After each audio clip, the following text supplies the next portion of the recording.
नमस्कार, मैं हूं आपके साथ वरीशा सिद्दीकी और आप देख रहे हैं JJN न्यूज। तो दिन की शुरुआत करते हैं कुछ देश प्रदेश की मुख्य खबरों के साथ।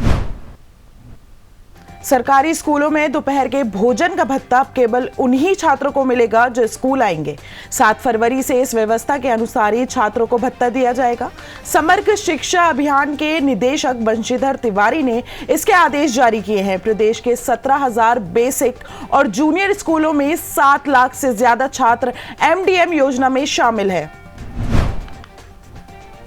यूक्रेन और रूस के संघर्ष के बीच विदेश सचिव हर्षवर्धन श्रृंगला ने जानकारी देते हुए बताया कि यूक्रेन की राजधानी कीव में अब कोई भी भारतीय नहीं फंसा है। वहीं पूरे यूक्रेन में अभी तक 12,000 छात्रों को निकाला जा चुका है, जबकि यूक्रेन के खार्किव समेत दूसरे इलाकों में अब भी 8,000 भारतीय छात्र फंसे हैं।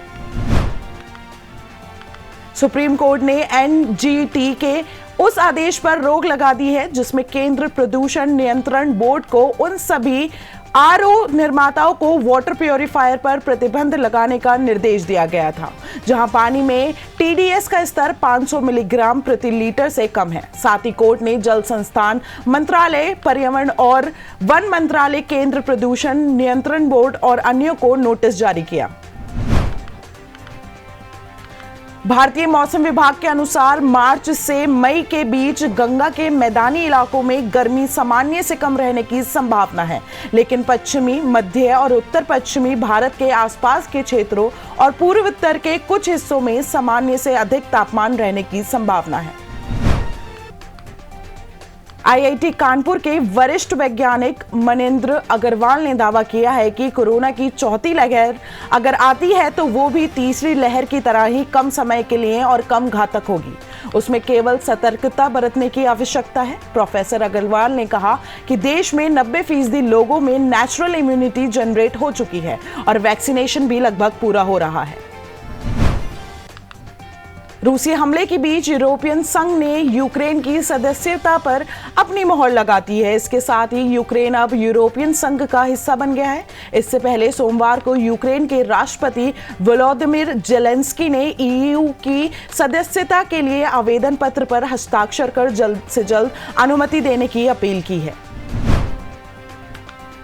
रूस और यूक्रेन के बीच चल रही जंग में अब दुनिया के सबसे अमीर शख्स एलॉन मस्क भी कूद गए हैं, लेकिन रूस की बजाय एलॉन मस्क ने यूक्रेन की मदद की है। स्पेस एक्स के CEO ने यूक्रेन की मदद के लिए स्टारलिंक टर्मिनल्स भेजे हैं, जिसमें यूक्रेन में सैटेलाइट ब्रॉडबैंड सर्विस मिल रही है। दरअसल यूक्रेन के उप प्रधानमंत्री ने ट्विटर पर एलॉन मस्क से मदद मांगी थी। भारत श्रीलंका के बीच मोहाली के PCA स्टेडियम में 4 मार्च से टेस्ट मैच खेला जाएगा। अब तक BCCI ने इस टेस्ट मैच में दर्शकों को अनुमति नहीं दी थी, लेकिन अब PCA स्टेडियम की क्षमता के 50% सीटों पर दर्शकों की एंट्री हो सकेगी, जो विराट कोहली को अपना 100वां टेस्ट मैच खेलते मैदान में लाइव देखेगी। तो फिलहाल अभी की इन खबरों में सिर्फ इतना ही। बाकी की तमाम खबरों के लिए आप देखते रहे JJN न्यूज। धन्यवाद।